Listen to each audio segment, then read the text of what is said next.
Sarah Martinez stepped off the military transport vehicle, her boots hitting the dusty ground of camp with a soft thud.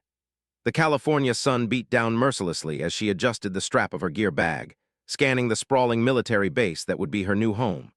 At 26, she stood just 5 feet 4 inches tall, with shoulder-length dark hair pulled back in regulation style and intelligent brown eyes that missed nothing. The other soldiers around her towered over her small frame, their conversations filled with speculation about the new arrivals. Sarah had grown accustomed to being underestimated. Throughout her military career, people looked at her and saw what they expected to see: a petite woman who might be better suited for administrative work than combat operations. What they didn't know was that Sarah Martinez had just completed one of the most grueling training programs in the world. She was a Navy SEAL, one of only a handful of women to ever earn that distinction. The months of Hell Week, underwater demolitions, advanced weapons training, and psychological conditioning had forged her into something far beyond what her appearance suggested. As she made her way toward the administrative building to check in, Sarah noticed the stares and whispers that followed her. A group of Marines near the motor pool stopped their conversation to watch her pass. Their expressions ranged from curiosity to barely concealed amusement. "Must be one of those desk jobs," she heard one of them mutter to his buddy. "Probably some intelligence analyst or communications specialist." Sarah kept walking, her face neutral. She had learned long ago that proving herself through actions spoke louder than any words ever could. The base was massive, housing thousands of personnel across various branches of the military. It was a place where reputation mattered, where respect had to be earned through demonstrated competence and courage. At the administrative office, she handed her transfer papers to a bored-looking corporal behind the counter. He glanced at her documents, then did a double-take when he saw her specialty designation. "Ma'am, there might be some mistake in your paperwork," he said hesitantly. "This says you're assigned to special operations." "That's correct," Sarah replied calmly. The corporal looked her up and down, clearly skeptical. "I'll need to verify this with my supervisor. Can you wait here for a moment?" Sarah nodded, understanding his confusion. Even within the military, female SEALs were so rare that many people had never encountered one in person. She watched as the corporal disappeared into a back office, hearing muffled voices and the sound of phone calls being made. While she waited, other personnel came and went through the office. Many of them glanced at her curiously, trying to figure out where she fit in the military hierarchy. Her uniform gave away her rank and branch, but her assignment remained a mystery to most observers. 20 minutes later, the corporal returned with a senior officer, a gruff-looking colonel with graying hair and weathered features. He looked at Sarah's paperwork, then at her, his expression unreadable. "Petty Officer Martinez," he said finally. "I'm Colonel Harrison, Base Operations Commander. Your orders check out, but I have to say this is unusual. We don't typically see SEALs assigned to general base operations."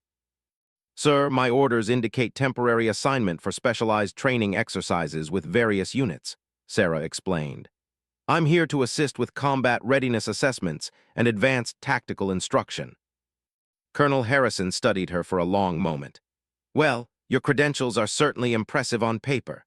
Your quarters assignment is Building 847, and you'll report to Major in Special Operations at 800 tomorrow." As Sarah left the administrative building with her room assignment and base map, she could feel the weight of expectation and skepticism following her. The next few weeks would determine whether she would be accepted as a valuable team member or dismissed as an administrative error. The walk to her quarters took her through the heart of the base. She passed training grounds where soldiers practiced combat drills, motor pools filled with military vehicles, and recreational areas where off-duty personnel relaxed. Everywhere she went, she drew attention. Some looks were merely curious, but others carried a hint of challenge or dismissal. Her assigned quarters were in a building housing mid-level officers and specialists. The room was small but functional, with a single bed, desk, and locker for her gear.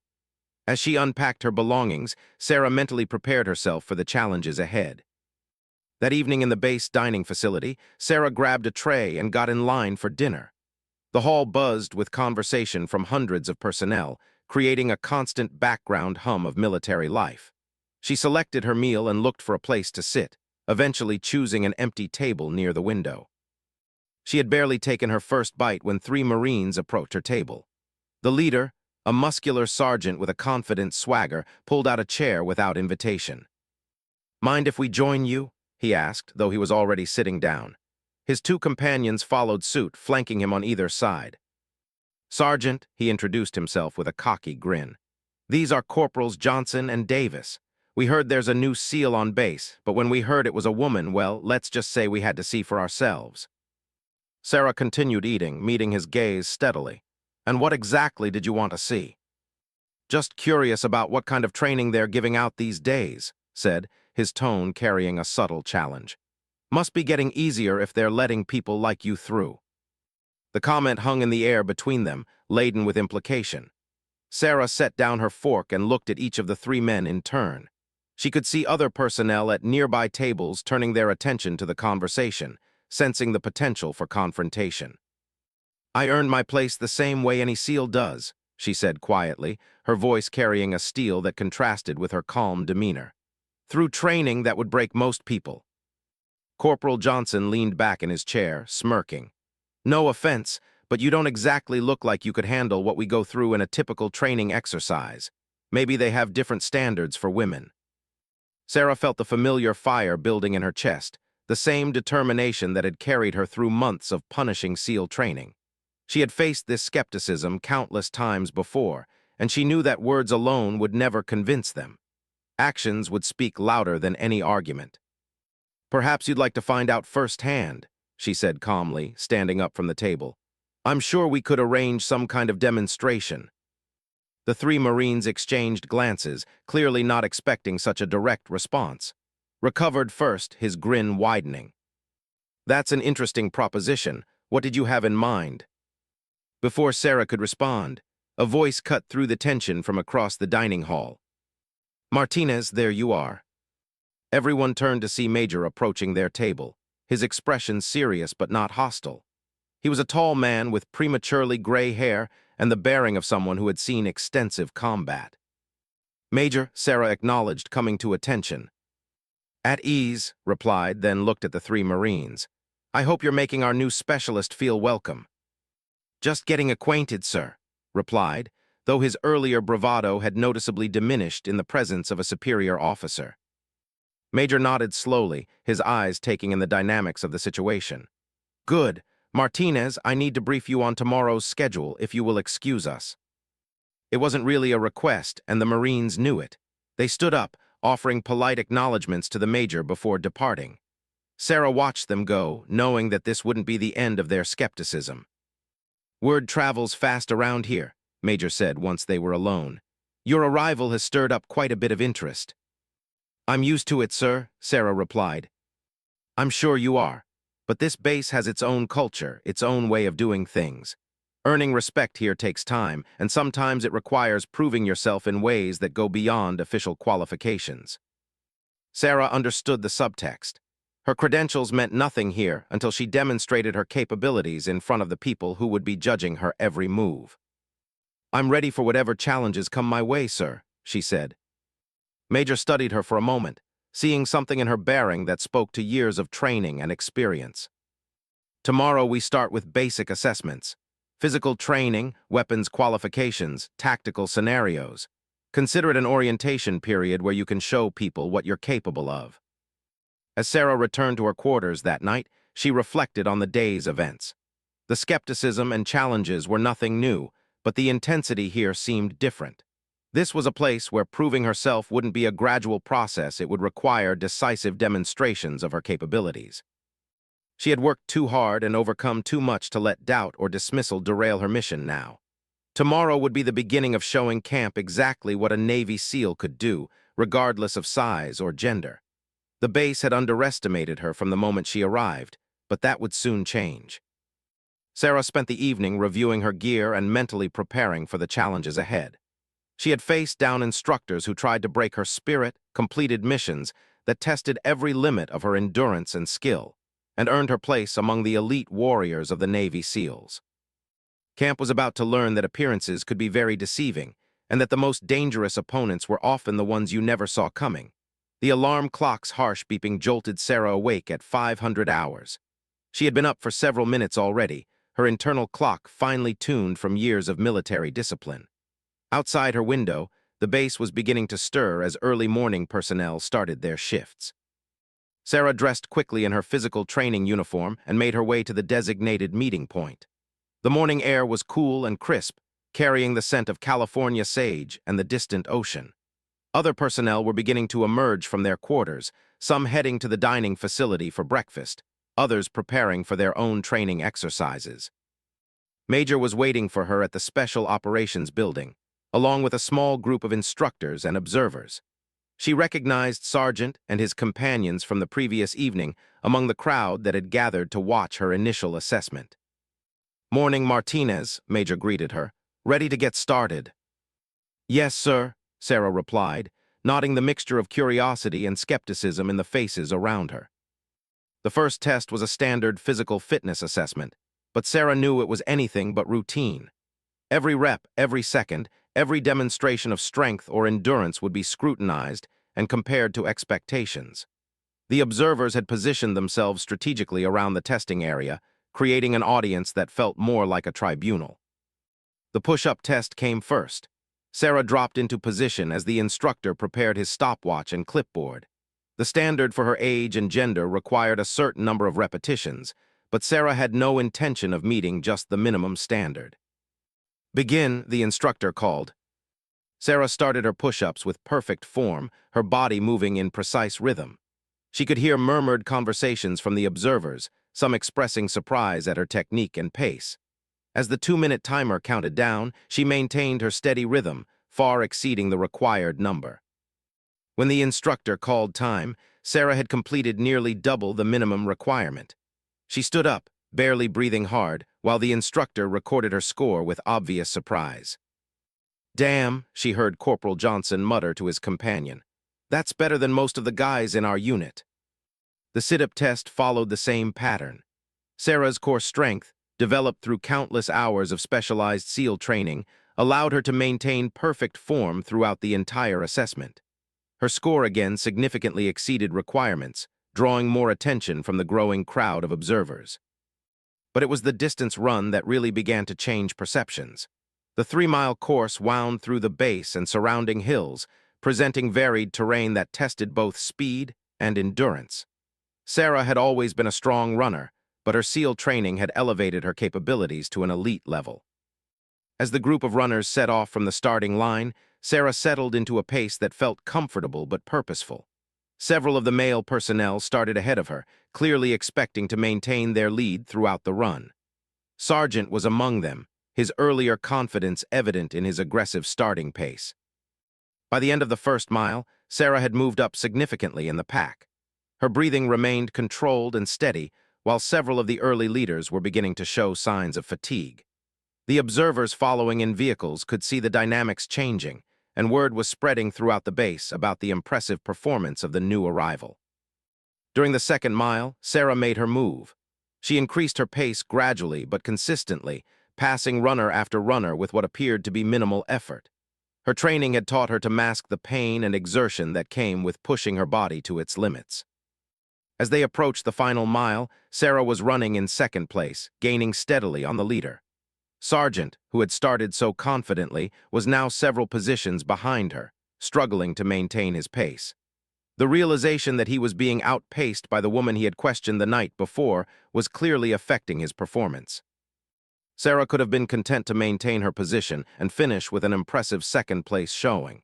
Instead, she decided to demonstrate exactly what her training had prepared her for. With half a mile remaining, she shifted into a higher gear that few people on the base had ever witnessed.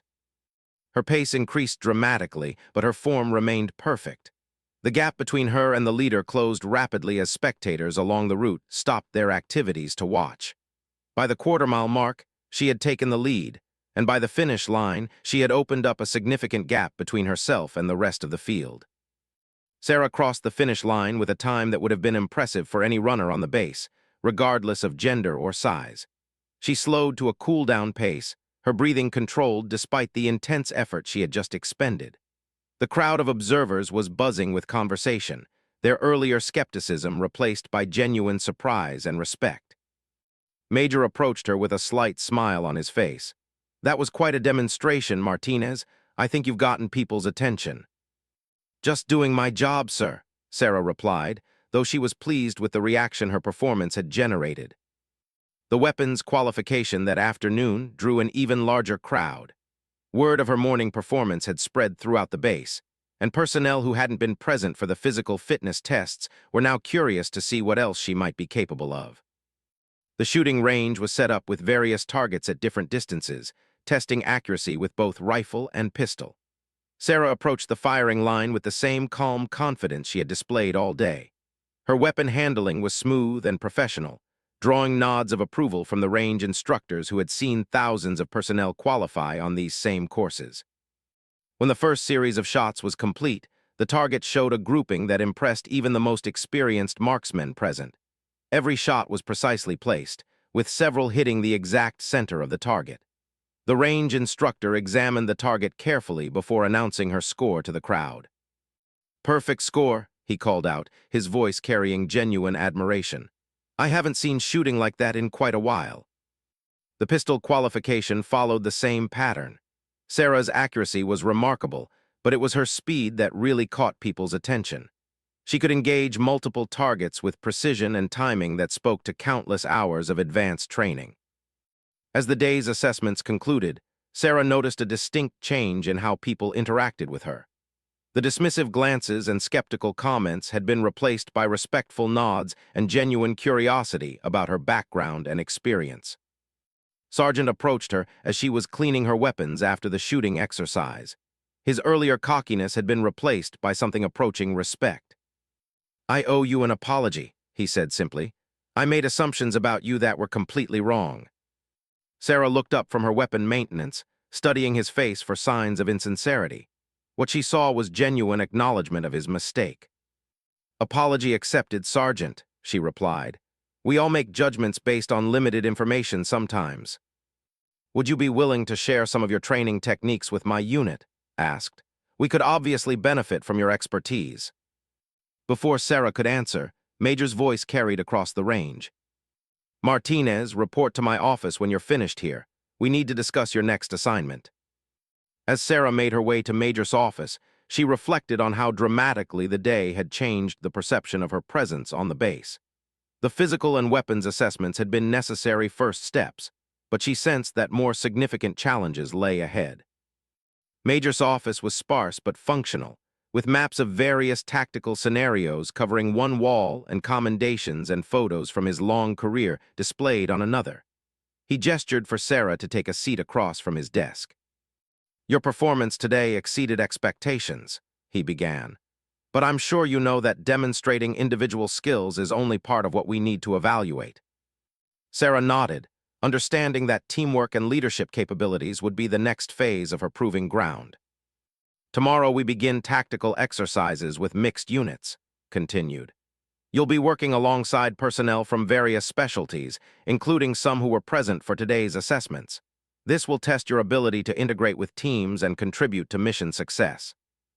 "I'm ready, sir," Sarah responded. "I believe you are. But remember, earning respect for individual performance is different from earning trust as a team member. Tomorrow's exercises will test whether people are willing to rely on you when it really matters." That evening in the dining facility, Sarah noticed the change in atmosphere immediately. Instead of curious stares and whispered comments, she received respectful nods and even invitations to join various groups for dinner. Word of her performance had spread throughout the base with remarkable speed. She chose to sit with a mixed group of personnel from different units, using the opportunity to learn more about base operations and the various specialties represented. The conversation was professional and inclusive, a marked contrast to her first evening's experience. "So what's it really like in SEAL training?" asked a young communications specialist. "I've heard stories, but they seem almost impossible to believe." Sarah considered how to answer without revealing classified information or sounding boastful about her accomplishments. "It's designed to test every aspect of your capabilities," she said carefully. "Physical strength and endurance are just the beginning.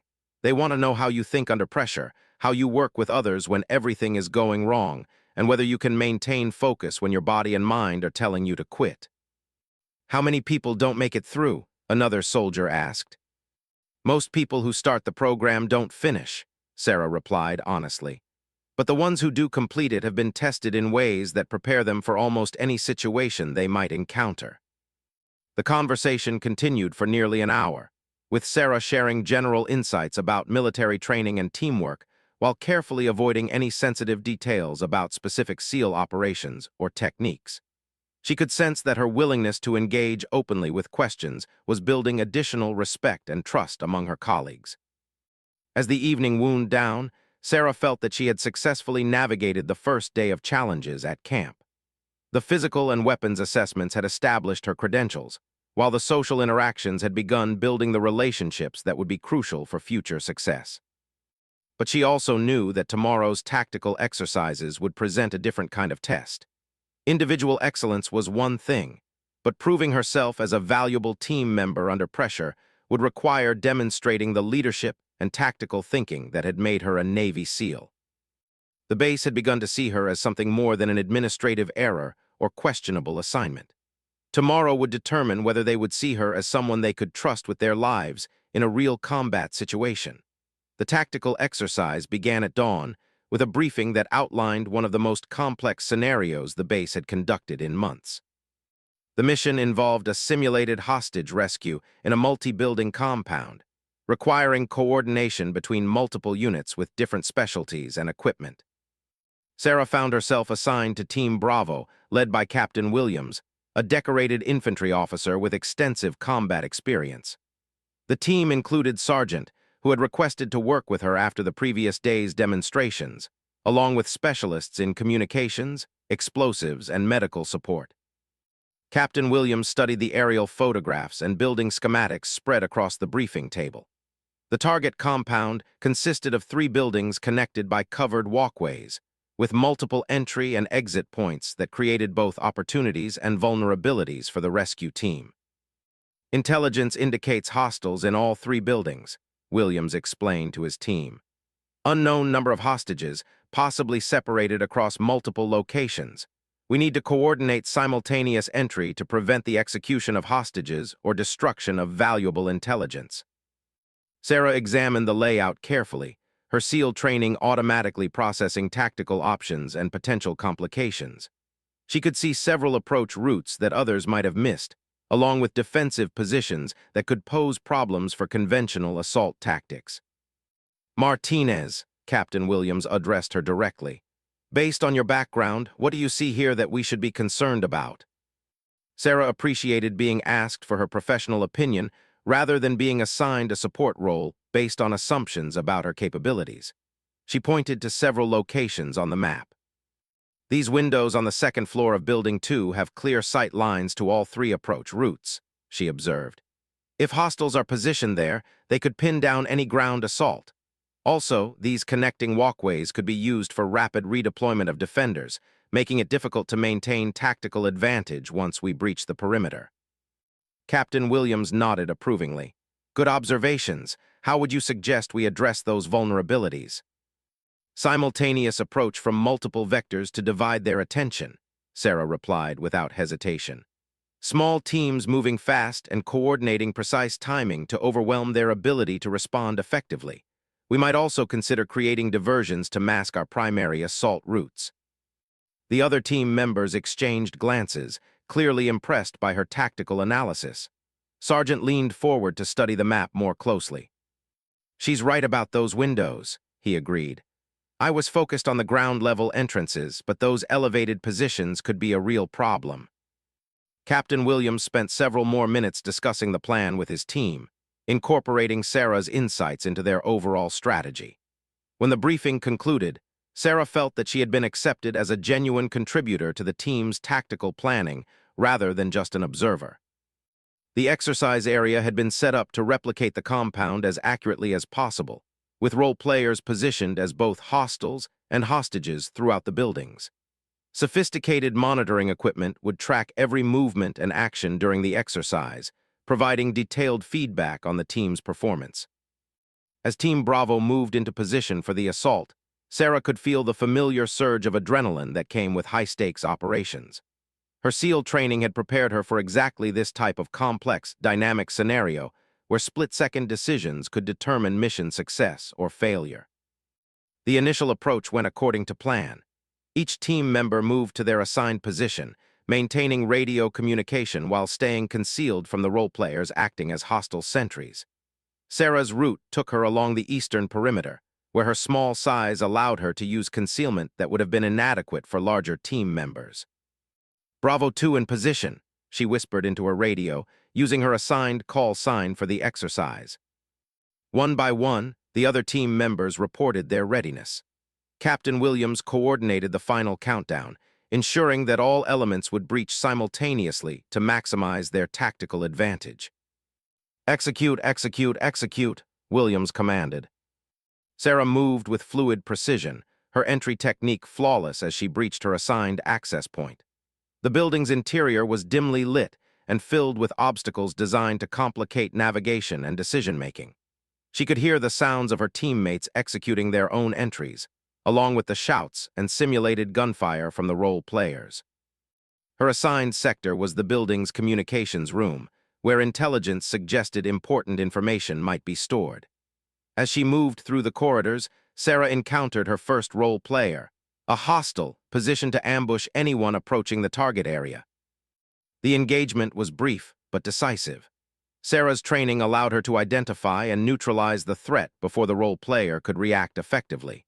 Her movement through the building continued with the smooth efficiency that characterized elite special operations personnel. "Bravo 2 communications room secure," she reported. "Intelligence materials recovered, no hostages in this sector." Her teammates were making similar progress in their assigned areas, but the exercise had included several complications designed to test their adaptability. Reports began coming in over the radio that indicated the situation was more complex than the initial briefing had suggested.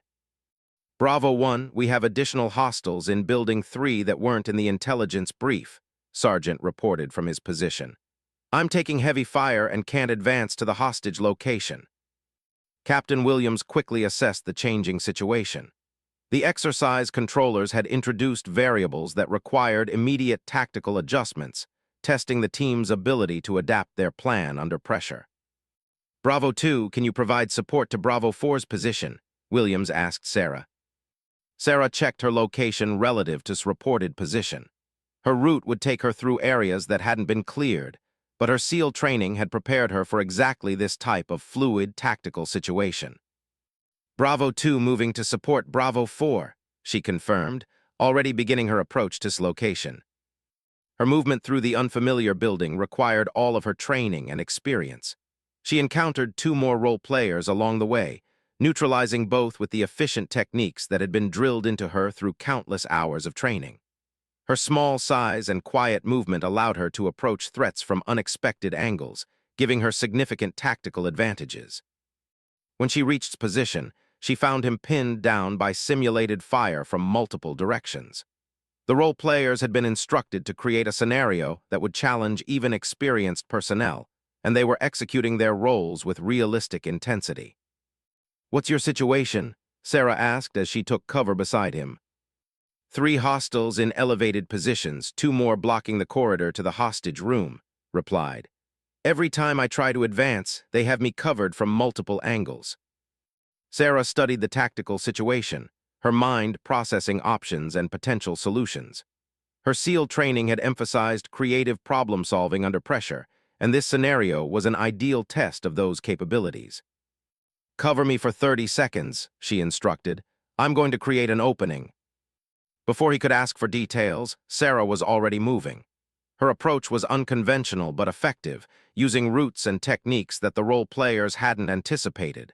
Within minutes, she had eliminated the elevated threats and created the opening needed to advance. "Bravo 4 moving," reported, his voice carrying new respect for his teammates' capabilities. The remainder of the exercise proceeded with remarkable efficiency. Sarah's interventions had broken the tactical stalemate, allowing the team to complete their mission objectives ahead of schedule. The role players acting as hostages were successfully rescued, and all intelligence objectives were achieved. During the post-exercise debrief, The evaluation team reviewed the performance of all participating units. Team Bravo's execution had been among the most effective of the day, with particular recognition for their adaptability when the situation changed. Martinez, the senior evaluator, addressed Sarah directly. Your tactical flexibility was impressive. You identified solutions that others missed and executed them with precision. Can you walk us through your decision-making process when you assisted? Sarah explained her tactical reasoning, describing how she had assessed the situation and chosen her approach based on the strengths and weaknesses she observed. Her analysis was detailed and professional, demonstrating the depth of her training and experience. Captain Williams added his own observations about her performance. Martinez brought a perspective to our planning that we wouldn't have had otherwise, he said. Her insights about defensive positions were accurate, and her execution during the exercise was outstanding. The other team members nodded in agreement, their earlier skepticism completely replaced by professional respect. Sargent spoke up as well.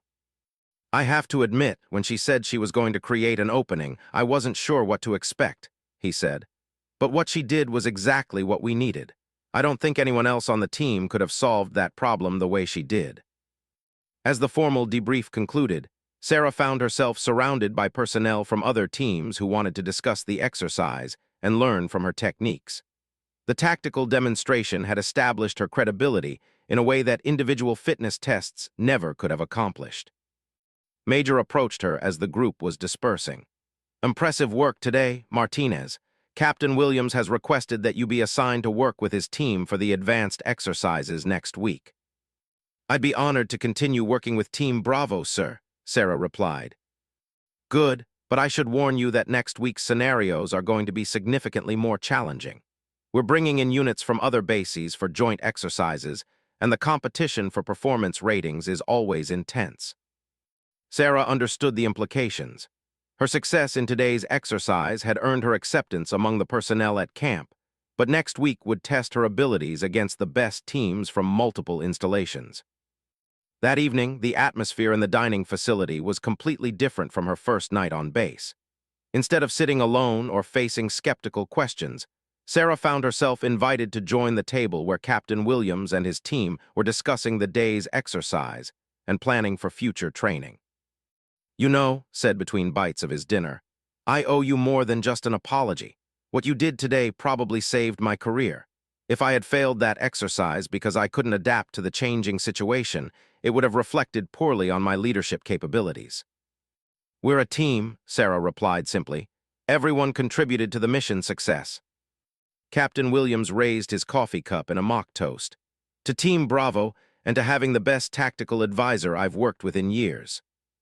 The others joined the toast, and Sarah felt a warmth of acceptance that went beyond professional respect. She had proven herself not just as an individual performer, but as someone who made everyone around her better at their jobs. But even as she enjoyed the camaraderie of her new teammates, Sarah knew that the real challenges were still ahead. Next week's joint exercises would bring together the most elite units from across the region, and her reputation would be tested against the very best the military had to offer. For now, though, she was content to know that camp no longer saw her as an outsider who had been mistakenly assigned to their base. She had earned her place among warriors who valued competence and courage above all else, and that was exactly where she belonged. The arrival of the joint exercise teams transformed camp into a showcase of military excellence from across the region. Elite units from Fort, and had sent their best personnel for a week of intensive competition and collaboration. The base buzzed with anticipation as some of the most skilled operators in the military prepared to test themselves against one another. Sarah watched from the observation deck as the incoming teams established their temporary quarters and equipment areas. Each unit brought its own reputation and specialties, creating an environment where every interaction carried the weight of institutional pride and personal honor. The team from Fort included members of the 82nd Airborne with extensive combat deployments, had sent a mixed group of SEALs and special warfare operators who were known throughout the community for their innovative tactics. The Marines represented some of the Corps' most elite reconnaissance specialists. Quite a gathering, Major observed, joining Sarah on the deck. This level of talent in one place doesn't happen very often. Sarah nodded, recognizing several faces from her previous training experiences. The special operations community was relatively small, and reputations traveled quickly among units that worked at the highest levels of military capability. Martinez continued, "You should know that word of your performance last week has reached some of these teams. There's considerable interest in seeing what you can do against this level of competition." The comment carried both opportunity and pressure. Sarah had established herself at camp, but these incoming teams had no reason to accept her reputation without seeing proof of her capabilities firsthand. The opening briefing took place in the base's largest auditorium, with representatives from all participating units present. The exercise scenarios had been designed to challenge every aspect of special operations capability, from direct action missions to complex intelligence gathering operations. Colonel Harrison addressed the assembled personnel with obvious pride in hosting such a prestigious event. "Ladies and, this exercise represents the highest level of military training we conduct. You are here because you represent the best of your respective units and specialties." The competition format included both team-based scenarios and individual skill challenges. Points would be awarded based on mission completion, tactical innovation, and overall effectiveness under pressure. The winning team would receive recognition that carried weight throughout the special operations community. Sarah found herself assigned to a mixed team designated Alpha 7, combining personnel from different bases and specialties. Her teammates included Master Sergeant, a demolitions expert from Fort, Lieutenant from's reconnaissance unit, and Petty Officer Jackson, a communications specialist from. The team composition created interesting dynamics. Each member brought different training backgrounds and tactical philosophies, requiring rapid integration of diverse capabilities. Sarah realized that her role would be to help coordinate these different approaches into an effective team strategy. Their first scenario involved a night infiltration mission to gather intelligence from a heavily defended compound. The target area had been constructed to replicate real-world conditions, complete with sophisticated security systems and role players trained to respond realistically to intrusion attempts. During the planning phase, Sarah listened carefully as her teammates discussed their individual specialties and preferred approaches. Master Sergeant favored direct action techniques that leveraged his explosives expertise. Lieutenant advocated for stealth approaches that minimized contact with hostile forces. Petty Officer Jackson focused on electronic surveillance and communication interception. "We need to integrate all of these capabilities," Sarah observed during their strategy session.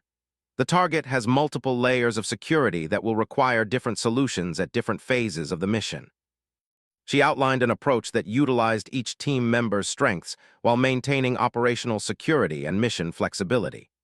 Her plan incorporated demolition skills for creating diversions, reconnaissance capabilities for route planning, and Jackson's technical expertise for dealing with electronic security measures.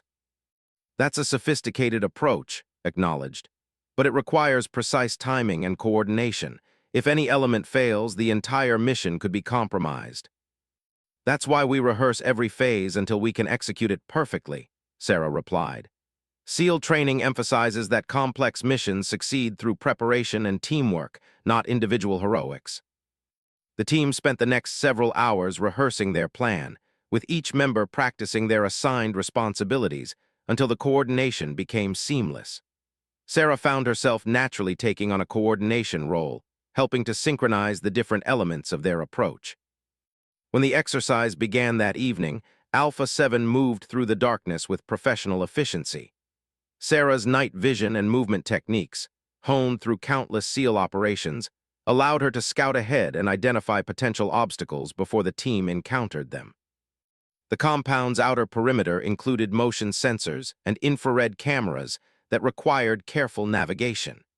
Jackson's electronic countermeasures provided temporary windows of invisibility, whilst route planning kept them away from the most heavily monitored areas. "Security patrol approaching from the east," Sarah whispered into her radio, having spotted the guards before they came within detection range of her teammates. The team immediately took cover, waiting for the patrol to pass before continuing their infiltration. Sarah's early warning had prevented a potentially mission-ending encounter with hostile forces. As they approached the target building, Demolition's expertise became crucial for bypassing physical security barriers without triggering alarms. His techniques were precise and silent, creating access points that appeared to be maintenance issues rather than sabotage. Inside the building, Sarah's small size and quiet movement allowed her to navigate corridors and rooms that would have been challenging for larger team members. She located the intelligence materials they had been tasked to recover, while her teammates maintained perimeter security and communication monitoring. "Target materials secured," she reported, preparing for extraction. The team's departure from the compound was as carefully orchestrated as their entry had been. Each member played their part in ensuring that their presence remained undetected, maintaining operational security that would allow the mission to be classified as a complete success. During the post-mission debrief, the evaluation team praised Alpha 7's performance in terms that drew attention from other competing teams. Their integration of diverse capabilities had produced results that exceeded what any individual specialist could have achieved alone. "This is exactly the kind of innovative teamwork we want to see," the senior evaluator commented. Each team member contributed their expertise while supporting the overall mission objective. The coordination was exceptional. Word of Alpha 7's success spread quickly through the exercise participants. Other teams began studying their approach, trying to understand how such a diverse group had achieved such effective integration in such a short time. The next day's scenario presented a different type of challenge, a direct action mission requiring rapid assault and extraction under heavy opposition. This type of operation typically favored teams with extensive combat experience and overwhelming firepower. Sarah's new team for this exercise included some of the most decorated combat veterans in the exercise. Staff Sergeant Williams from the 82nd Airborne had multiple combat deployments and a reputation for aggressive leadership. Chief Petty Officer Martinez specialized in close-quarters combat and had trained some of the most elite operators in the Navy. "No offense, Martinez," Staff Sergeant Williams said during their initial planning session, "but this mission is going to require experience with sustained combat operations. Are you sure you're ready for this level of intensity?" The question was asked professionally, but Sarah recognized the underlying skepticism. These operators had earned their reputations in actual combat zones, and they wanted assurance that she could perform under the extreme pressure of simulated warfare. "I understand your concerns," Sarah replied calmly. "My training has prepared me for exactly these types of operations. I'm ready to contribute whatever the team needs to succeed." Chief Petty Officer Martinez studied her carefully. "I've heard about your performance in the previous exercises. Impressive work. But direct action is different from infiltration. When the shooting starts, there's no room for hesitation or second-guessing." "Agreed," Sarah said. "That's why we need to plan thoroughly and execute with confidence. Every team member needs to know their role and trust that their teammates will perform theirs." The mission briefing revealed a scenario that would test every aspect of assault tactics. The target was a multi-story building held by well-armed opponents with prepared defensive positions. Intelligence suggested that time would be critical, as the objectives would be destroyed if the assault took too long. Sarah contributed to the tactical planning by identifying weaknesses in the building's defensive layout that others had missed. Her different perspective and training background allowed her to see vulnerabilities that experienced assault specialists might overlook. "These windows on the third floor don't have direct fire coverage of the main approach," she observed, pointing to the building schematic. "If we can get a small team to that level, they could provide overwatch for the primary assault." Staff Sergeant Williams examined the route she had identified. "That's a difficult climb, and whoever goes up there will be exposed during the ascent." "I can make that climb," Sarah offered. "My size and climbing experience would be advantages for that approach." The team spent considerable time debating the risks and benefits of her proposed route. Eventually, they decided to incorporate it into their overall plan, with Sarah leading a two-person team to establish the overwatch position while the main assault team approached from ground level. When the exercise began, the intensity was immediately apparent. Simulated gunfire filled the air as the assault team moved toward their objective under heavy opposition. The role players had been instructed to provide realistic resistance, and they were executing their defensive roles with impressive commitment. Sarah and her climbing partner, Specialist Johnson from Fort, began their ascent while the main assault drew the defenders' attention. The climb was technically challenging, requiring both physical skill and tactical awareness to avoid detection. "Overwatch team in position," Sarah reported as they reached the third-floor window she had identified during planning. From their elevated position, she and Johnson had clear sight lines to the defensive positions that were engaging the main assault team. Sarah's marksmanship training allowed her to provide precise supporting fire that neutralized several key defensive positions. "Nice shooting," Johnson commented as Sarah's accurate fire eliminated a simulated machine gun position that had been pinning down the assault team. The coordination between the Overwatch and assault elements was seamless, allowing the ground team to advance more rapidly than they had expected. Sarah's tactical innovation had created exactly the type of advantage that distinguished exceptional operations from merely competent ones. The mission concluded with complete success in record time. The assault team had achieved all objectives while suffering minimal simulated casualties, a result that impressed even the most experienced evaluators. During the debrief, Staff Sergeant Williams was unstinting in his praise for Sarah's contribution. "Martinez's tactical insight made the difference in this mission," he told the evaluation team. "Without her Overwatch position, we would have taken much longer to complete the assault, assuming we could have done it at all." Chief Petty Officer Martinez added his own assessment. "Her shooting was outstanding, but more importantly, her tactical thinking gave us options we wouldn't have had otherwise. That's the mark of an exceptional operator." As the day concluded, Sarah realized that she had definitively proven herself among the most elite military personnel in the country. The skepticism and testing were behind her now, replaced by professional respect and recognition of her capabilities. But the week of joint exercises was far from over, and she knew that the most challenging scenarios were still ahead. The final exercises would test not just individual skills or team integration, but leadership under the most extreme pressure that military training could simulate. The final exercise of the Joint Training Week was designed to test leadership under extreme adversity. Unlike the previous scenarios that had evaluated specific tactical skills or team integration, this challenge would push selected personnel to their absolute limits, while requiring them to maintain command effectiveness under impossible circumstances. Sarah found herself selected as one of only 8 team leaders from the entire exercise population, a recognition that carried both honor and enormous pressure.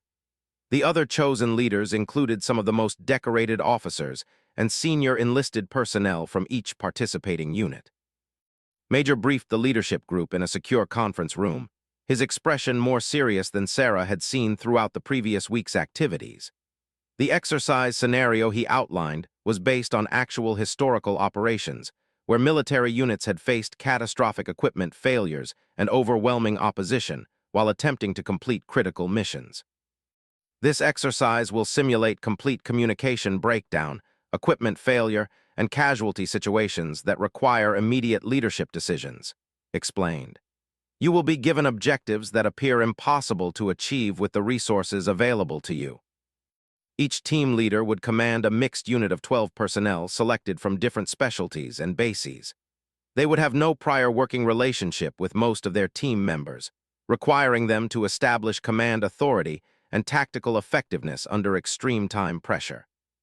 Sarah studied the roster of her assigned team, recognizing several names from previous exercises, but noting that many were complete unknowns.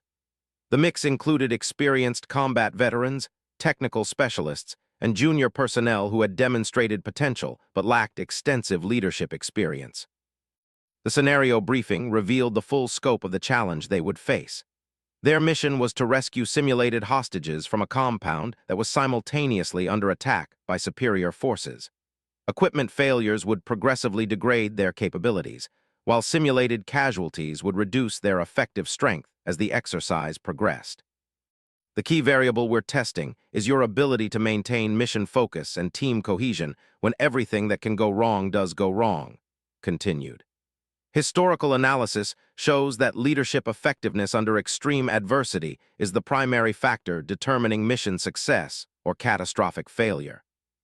Sarah spent the preparation time studying her team members' backgrounds and specialties, developing contingency plans for various equipment failure scenarios, and establishing command protocols that could function even with communication breakdowns.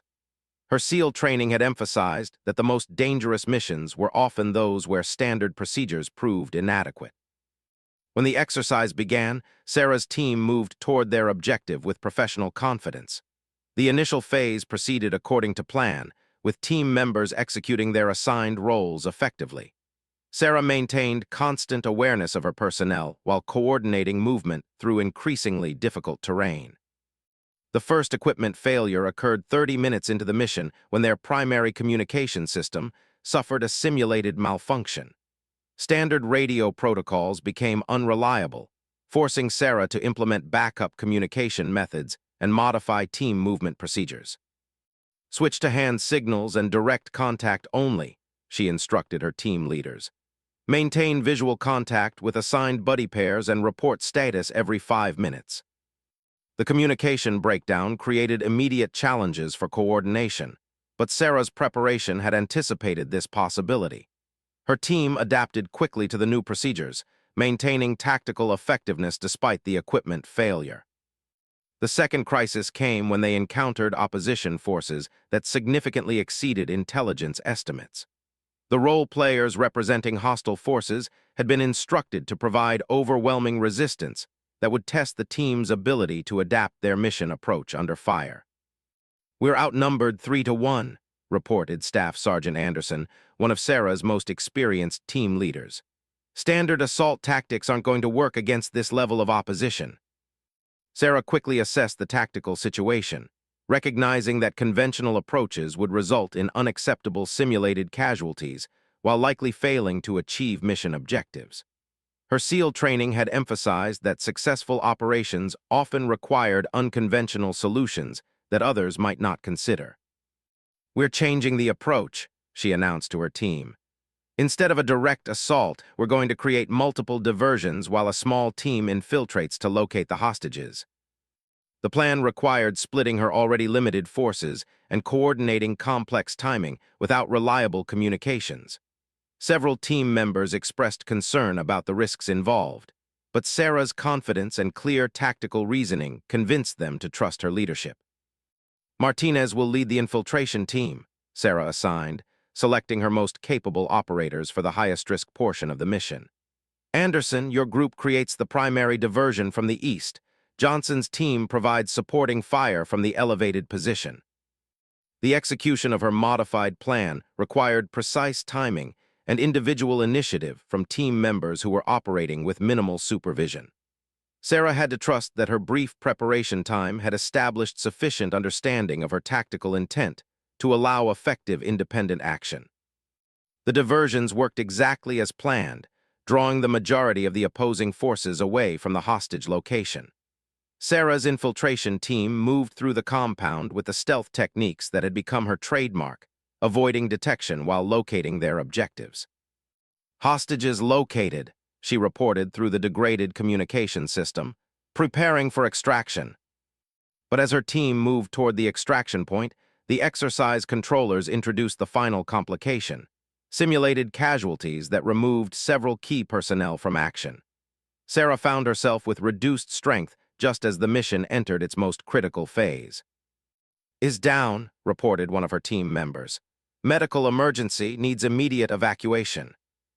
The simulated casualty created both tactical and moral challenges.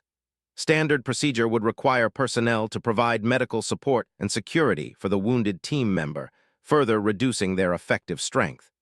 Sarah had to decide whether mission objectives took precedence over casualty evacuation. "Johnson's team provides security for evacuation," she commanded. "Everyone else continues with hostage extraction. We complete the mission and get everyone home."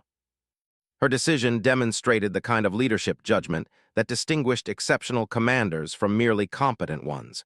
She had found a way to care for her wounded teammate while maintaining mission effectiveness, refusing to accept the false choice between objectives and personnel welfare. The final phase of the extraction proceeded with remarkable efficiency, despite the accumulated equipment failures and personnel losses. Sarah's tactical modifications had created multiple opportunities for success, while her leadership had maintained team cohesion under extreme pressure. When the exercise concluded with complete mission success, the evaluation team was visibly impressed by the performance they had witnessed. Sarah's team had achieved objectives that other teams had found impossible, while suffering fewer simulated casualties than any other unit in the exercise. Colonel Harrison personally conducted the debrief for the leadership exercise, emphasizing the lessons that could be learned from each team's performance. When he addressed Sarah's team, his praise was both detailed and unqualified. "Martinez's leadership everything we hope to see in extreme adversity situations," he announced to the assembled personnel. Her tactical flexibility, clear communication, and concern for personnel welfare created an environment where exceptional performance became possible. The other exercise participants listened intently as Harrison detailed the specific decisions and innovations that had contributed to Sarah's team's success. Her approach was being studied as a model for future training scenarios and leadership development programs. Master Sergeant, who had worked with Sarah in earlier exercises, spoke up during the debrief. "What impressed me most was how quickly she established command authority with people she had never worked with before. Within minutes of the exercise starting, everyone on the team trusted her tactical judgment and leadership decisions." The comment reflected a consensus that had emerged among all the exercise participants. Sarah had not only proven her individual capabilities and tactical expertise, but had demonstrated the kind of leadership qualities that made everyone around her more effective.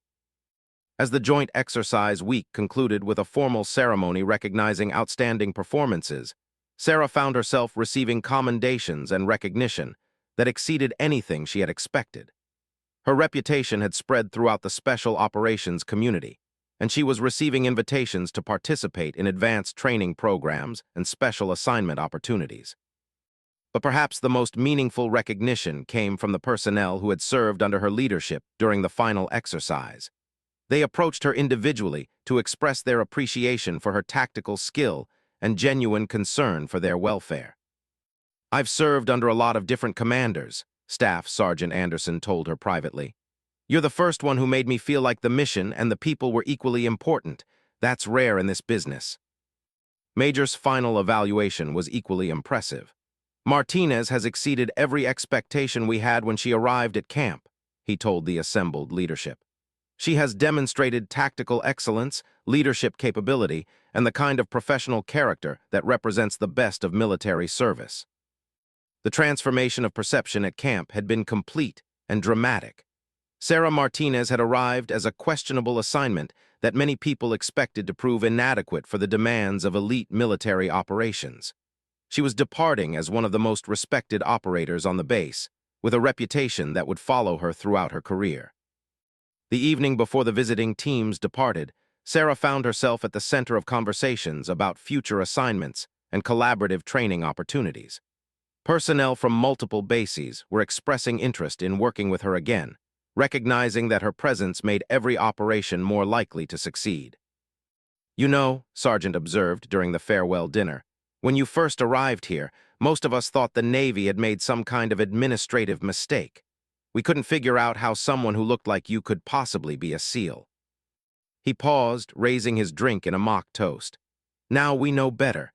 You didn't just prove you belonged here, you showed us what excellence looks like when it's not limited by our expectations and assumptions." The comment captured the essence of what Sarah had accomplished during her time at camp. She had not simply met the standards that others had set for her. She had redefined those standards through performance that exceeded what anyone had thought possible. As Sarah prepared for her next assignment, she reflected on the journey that had brought her to this point. The skepticism and challenges she had faced were not unique obstacles. They were opportunities to demonstrate capabilities that might otherwise have remained hidden. The base that had initially underestimated her now understood that the most dangerous assumptions were those that limited recognition of human potential. Sarah Martinez had reminded everyone that excellence could emerge from the most unexpected sources, and that the military's greatest strength lay in its ability to recognize and develop that excellence regardless of where it originated. Her departure from camp was marked by ceremonies and commendations that reflected the profound impact she had made in such a short time. But more importantly, she had changed how people thought about capability, leadership, and the diverse forms that military excellence could take. The quiet base that had once questioned her credentials now spoke of her with the kind of respect reserved for legendary military figures. Sarah Martinez had not just earned her place among elite warriors. She had shown them what was possible when talent was allowed to flourish without artificial limitations. Her SEAL skills had indeed quieted the entire base, but not through dominance or intimidation. She had achieved something far more powerful. She had earned the genuine respect and admiration of peers who valued competence and courage above all else. In the end, that was the greatest victory any warrior could achieve.